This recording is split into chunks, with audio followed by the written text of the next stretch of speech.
Ang sabi ni Tatay Digong o ni dating Pangulong Rodrigo Duterte sa kanyang ipinatawag po na late night press conference kanina actually madaling araw din sa Pilipinas, ang punteriya talaga ng kasalukuyang administrasyon ay ang pamilya Duterte.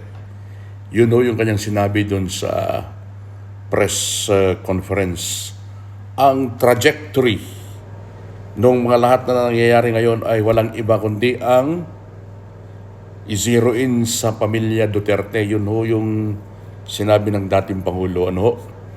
Kasabay ng kanyang pahayag na tiwala siya na kung ano man po yung mga problema kinakaharap ngayon ni Vice President Sara Duterte ay kaya niyo itong lampasan. Kaya niya itong lampasan dahil anak siya. Anak niya siya Tatak Duterte siya Kaya tiwalang dating Pangulo na malalagpasan lahat ito ni Vice President Sara Duterte. Hopefully nga po Kaso nga lang, meron namang isinasalyang investigasyon ng NBI, ang National Bureau of Investigation, dahil doon sa kanyang binanggit sa kanyang press conference na nanggagalaiti siya ng galit. At sinabi niya na may assassination plot laban sa First Family at maging kay Speaker Romualdez. At isinalya na nga po ng NBI ang investigasyon. Isusubpina sa ipapatawag at tatanungin itong si Vice President Sara Duterte. Kasama po yung kanyang mga nakausap doon po naman sa Zoom nung oras po na yon, mga kaibigan. At teka muna, napanood niyo yung kahapon, di ba? Talagang they gang up on her. Yung mga kongresista po na nasa Kongreso, from the Chairman, House Committee on Good Government, at nung iba pa na members po ng Quadcom, halos na doon lahat sila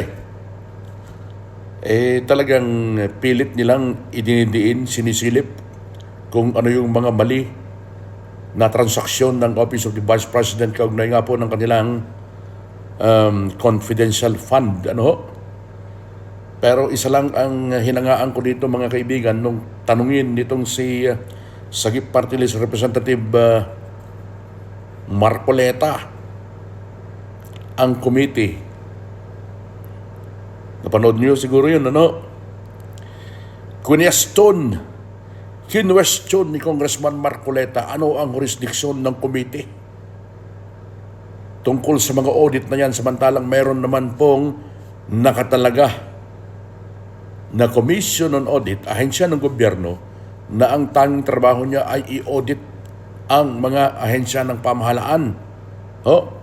Bakit parang gustong lagpasan ng Committee on Good Government ng Kongreso ang gawain, tungkulin ng Commission on Audit? Kongreso naman sila, hindi naman sila COA Kaya nga nireserve ho ng ibang empleyado ng Office of the Vice President na ipinatawag doon na ayaw magsalita dahil on the process pa nga ho On the process yung tinatawag po nila na Audit Observation Memo ng Commission on Audit.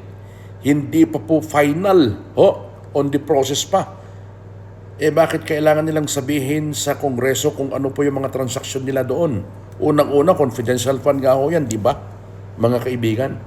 At saka ito ang tanong ng marami partikular nung barbero ko dito sa London. Bakit sinisingle out nyo, pinupuntiryan nyo ang Office of the Vice President?